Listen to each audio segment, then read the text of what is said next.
Actionnaire individuel, faites entendre votre voix lors de l'assemblée générale d'une société cotée. Nos conseils pour bien vous préparer. Actionnaire minoritaire d'une société cotée, vous bénéficiez du droit de vote en assemblée générale, AG. Vous pouvez donner votre avis, demander des précisions sur la stratégie et les comptes de l'entreprise, défendre vos intérêts. C'est pour vous que l'IMF a récemment publié un guide pratique rassemblant informations et conseils pour bien préparer votre vote en AG. Actionnaire, la nécessité de s'informer. Ce document complet explique tout d'abord la nécessité de préparer tout AG afin de voter en toute connaissance de cause. La première règle de base pour un actionnaire convié à une AG est de se tenir régulièrement informé de la vie de l'entreprise cotée, par le biais de ses communiqués de presse. En vue de l'AG, des analyses complémentaires sont nécessaires sur les différents projets de résolution. À cette fin, vous devez avant tout étudier l'avis ou brochure de convocation. Ce document présente les projets de résolution qui seront soumis au vote lors de l'AG. Il peut également intégrer les comptes de l'exercice écoulé, le rapport de gestion et autres états financiers. Ces différentes informations, présentées dans un unique document ou de manière distincte,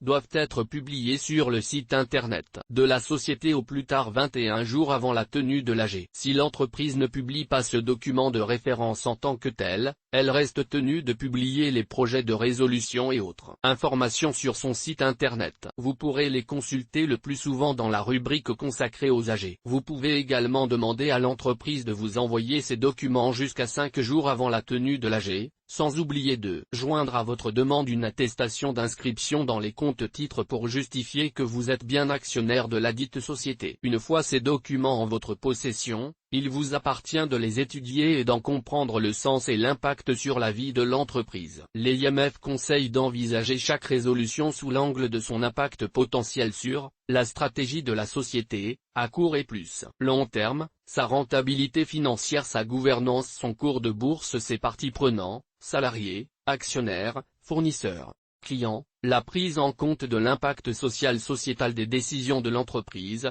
approche de responsabilité sociale de l'entreprise, ou RSI, peut également être utile afin de percevoir de manière élargie ces facteurs d'opportunité et de risque. L'étude approfondie des résolutions de l'Assemblée générale. Le guide de l'IMF consacré au vote en AG présente en outre les résolutions type votées non seulement en AG ordinaire mais en AG extraordinaire.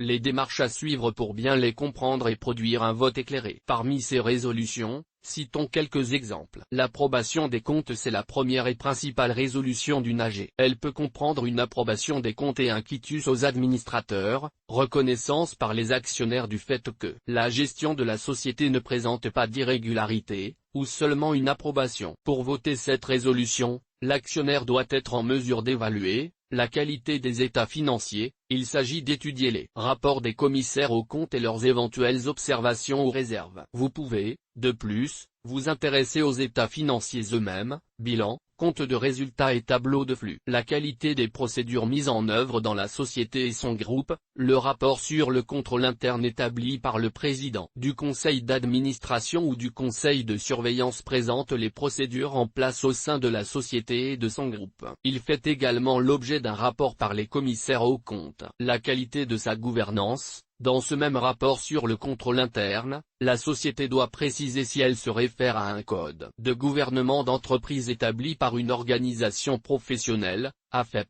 Association française des entreprises privées, MEDEF, Mouvement des entreprises de France, ou Middle Next pour les valeurs moyennes et petites. En cas de non-suivi d'une ou plusieurs dispositions du code de référence, la société doit se justifier. L'affectation du résultat. Fixation du dividende. L'affectation du résultat, fixation du dividende résolution concerne directement les actionnaires. Cette résolution ne consiste pas simplement à voter le plus haut chiffre propre à servir ses propres intérêts de porteur d'actions. Le choix de verser un dividende doit s'avérer en cohérence avec la politique de distribution de l'entreprise, sa trésorerie disponible, le montant des investissements envisagés et la stratégie du groupe. La société doit également prendre en compte les pertes et bénéfices des années passées, comptabilisées en report à nouveau. Par exemple, si elle envisage de distribuer des dividendes alors qu'elle a enregistré une perte sur un ou plusieurs exercices, la société doit fournir des explications cohérentes. De même, si elle prévoit de réaliser des investissements,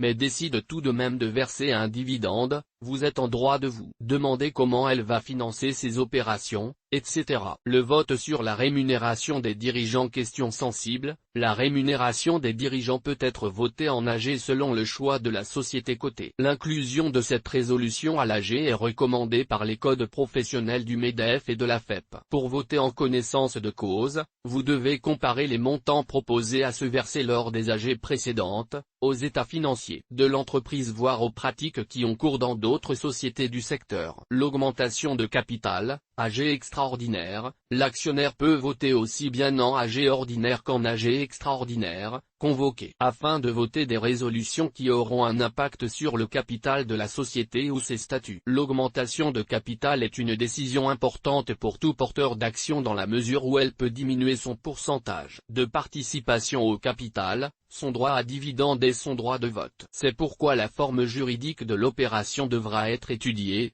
L'augmentation de capital peut par exemple se faire avec ou sans maintien du droit préférentiel de souscription accordé aux actionnaires. Elle peut aussi concerner seulement certains actionnaires. En outre, la résolution doit définir la nature des titres émis, actions ou bons de souscription d'actions, leur nombre, leur prix, le calendrier. Les actionnaires peuvent aussi donner au conseil d'administration, ou au directoire, une délégation de compétences, auquel cas la résolution présentera un cadre pour la procédure d'augmentation. Afin de produire un vote sensé, vous devez comprendre les raisons qui poussent la société à réaliser cette opération et les conséquences pour votre participation. Quel que soit le nombre d'actions que vous détenez, vous avez le droit de poser toute question qui vous préoccupe lors de l'AG ou au préalable, par écrit, au conseil d'administration ou au directoire, au plus tard 4 jours ouvrés avant l'AG. La société est tenue de vous répondre soit par écrit, sur le site internet de la société, avant la tenue de l'AG, soit par oral, au cours de l'AG. Vous pouvez télécharger gratuitement le guide pratique sur le vote en assemblée générale sur le site de l'EIMF, qui contient d'autres informations précieuses pour tous les épargnants. Nadège Bénard. Les informations de Café de la Bourse, comme et de ses publications sont données à titre pédagogique. Elles ne constituent en aucun cas des recommandations d'investissement. Le lecteur se doit d'étudier les risques avant d'effectuer toute transaction. Il est seul responsable de ses décisions d'investissement.